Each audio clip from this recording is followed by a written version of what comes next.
Hi everyone and welcome to another FIRMSconsulting podcast. So today's podcast I want to talk about the FIRMSconsulting Emerging Fellows Program, the program where we take people from really disadvantaged, basically terrible communities with limited chances in life. We guide them through their studies, even guiding them into universities and placing them into major consulting firms, right? I don't want to talk about the part of the program where we help them get into consulting firms. I think we've covered that in many different podcasts.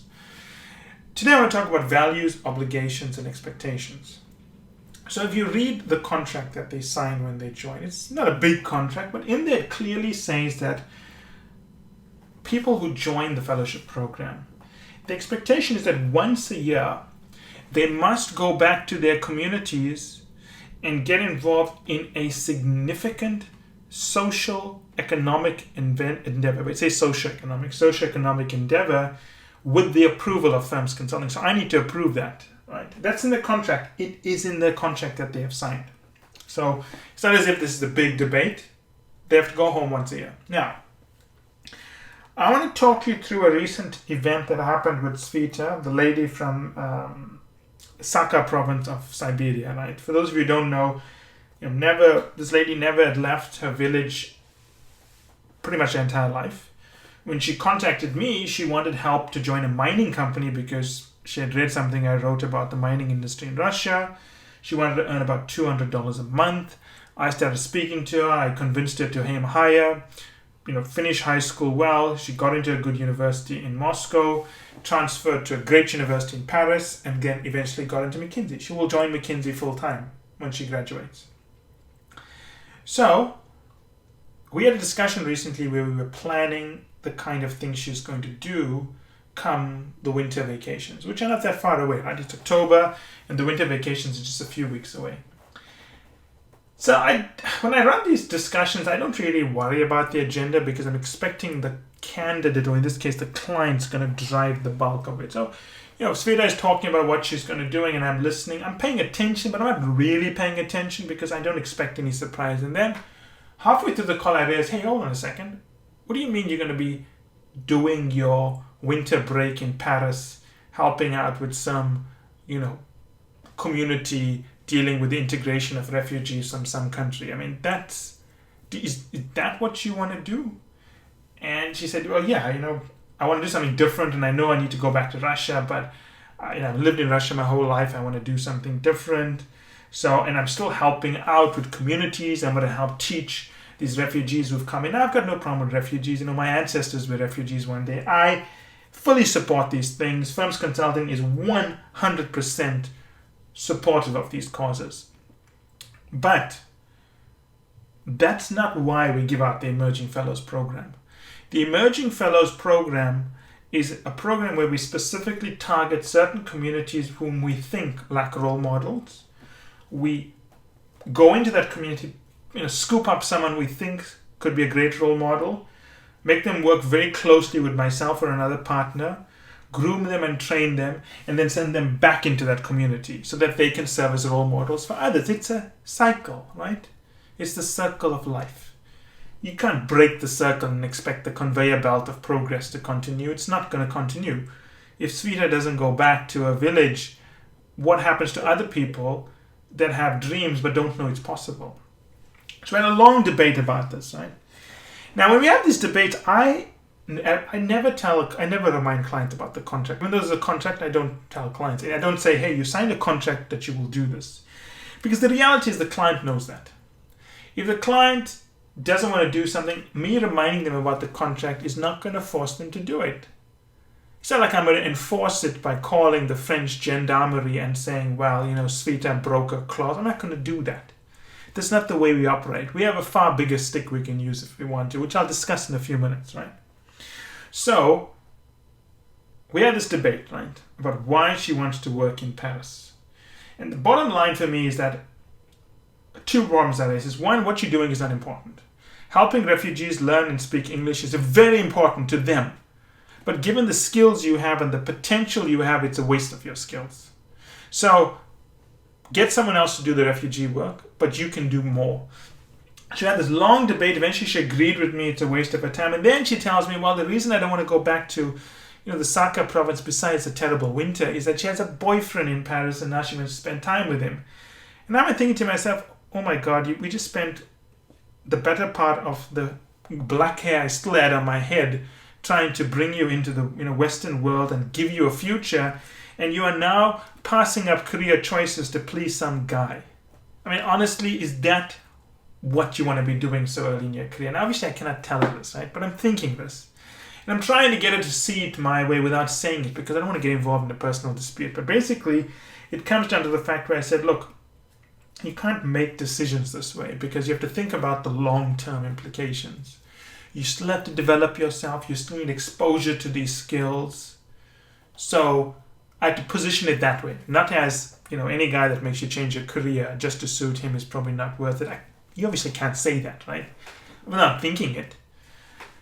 So she agrees she'll go back to Russia for winter. But then she comes up with this quite ridiculous plan whereby her school has this program where all the masters in business students, they go and they basically do these projects. Basically, it's like what MBA programs do. They send off the MBA students to other parts of the world to do these market analysis, market research projects. Now, I don't have any problems with those projects, but let me ask you a question. Who benefits from it? Does a little itty-bitty, shop in the middle of the Peruvian desert benefit from a market analysis done by a bunch of MBAs? Or is this being done solely for the benefit of the MBAs to get some international exposure and tell a potential employer that I've worked internationally and therefore I should be paid a premium? Now, the reality is, just like case competitions, which should have no value to your life, honestly, trying to get into McKinsey or BCG, these programs where students are taken to another country to do consulting work doesn't help. It doesn't help. It helps the students, and therefore you should do it to help the students, but it doesn't help the client. So I am not going to sit there and tell Sveta, yeah, do this, because it's not going to help her community. Remember, the goal is to help the community, right? Taking your boyfriend along and a bunch of his few friends to get drunk and, do weird stuff in Russia is not the goal of the program. So I had to talk out of that. Eventually, what I did talk her into doing, which was, took a long time, is that in the village where she's based, they have a very outdated system of pensions being distributed to town members. It's a manual process. So one of the things I want her to set up is a system whereby the local bank can accept SMS payments, and payments can be distributed via mobile phones. Now, that's not difficult to do. So all of you, gasping and oohing and eyeing and thinking that's so hard. Why is Michael making it work so hard? It's not hard. It's actually pretty easy to do. If she wants to take some tech people from her school to do that, I'm okay with, but they have to roll it out. But that is useful to a community. It helps a community. Not going out and teaching people to read and write. That's going to help some other country, which is fine, but that's not the goal of the program. Now, emerging fellows, there's a lot of expectations on them. They have unprecedented access to me. They can call me up at any damn time of the night and say, Michael, I have this problem. What do I do? And I will guide them. I'll talk to them for an hour. I sit down with them when they're picking career choices, when they're picking their majors. I sit down with them when they are finding out where they will apply for internships. I sit down with them when they are planning their savings. I sit down with them when they're planning which offices to join. Such access comes with responsibility.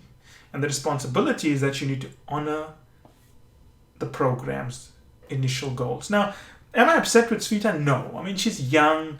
She's never been out of her country. She's obviously excited. I don't blame her. She's a child. She's going to be excited. She's going to do silly things. I don't at all belittle why she wanted to make the choices she did. So I think the key thing is when you're dealing with such young people is you don't want to get into this model of saying, oh, young people, they're so irresponsible, because it's easy to fall into that trap. I think the trick here is that she's going to be irresponsible because she is young. I mean, just accept that and life will be a lot easier. She's irresponsible. She's young, right? She wants to do stuff she never did. She's trying to compress it all into one vacation, right? So she's not going to be going to Russia for the whole of her break, just for half of the break. I think she can roll this thing out in 6 weeks.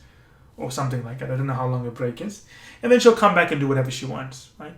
So I think the trick here is that it's like raising a daughter. You got to reward her and teach her responsibility at the same time. If you're only teaching her responsibility, she's going to rebel. So what are the lessons from the story? Well, the lessons is that when you're developing younger people, I feel that the older you become, you kind of forget that you got to have some fun in life, right? Yes, she has obligations, but you can't cut out the fun. You got to go through the motions and do what you got to do, but it has to be fun. It's a reward system in place, right? There's a reason capitalism beat communism.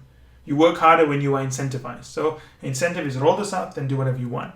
I think the second one is that never fall into the trap of saying, oh my God, young people are just so lazy, because it's easy to do that. I don't think this lady is lazy. I think she's damn impressive. If not one of the most impressive people I've ever seen in my entire life, right? She just reminds me of Chris. Maybe she's a younger version of Chris, a partner at FIRMSconsulting. She reminds me a little bit of Amy, another partner at FIRMSconsulting. When you want to develop someone, there has to be explanation of responsibilities without judging them. You have to get them to do things by rewarding them, not by punishing them. This is not a punishment whereby, oh, you took all our time and money and now you have to do it. No. Because if I do that to her, she's not going to want to do it. You've got to find a way to encourage them, which makes it difficult, right? Because you think you signed a contract that people would follow, but people are humans. They get tired. It's hard to do everything all the time. So if you have people you're trying to motivate, it is about motivation, about incentivization. It's never about you signed the contract, you have to do this. Even though they signed a contract, you have to find ways to motivate them and get them going. So hopefully that's the lesson you take out of this. Obviously, we will chronicle her journey quite closely because she is one of our most successful emerging fellows. She could end up being the most successful one over time. Time will tell. She's got strong competition from Sander and so on. But hopefully you find this useful. If you have any comments or questions, please feel free to respond. And that's it for today's episode. I hope you enjoyed it as much as I enjoyed doing the episode. Finally, I want you to remember that the only way to get access to our special offers, the only way to get our special pricing, and the only way to get samples of our content is to join the list on FIRMSconsulting.com. It's the only way also to get access to our unique advanced content that we make available to insiders. So if you want to get a sneak peek of things, test it out, see what's in there, this is the place to go. And finally, I want to thank you again for making us one of the largest podcast channels around the world for careers and for the 2 million downloads and counting.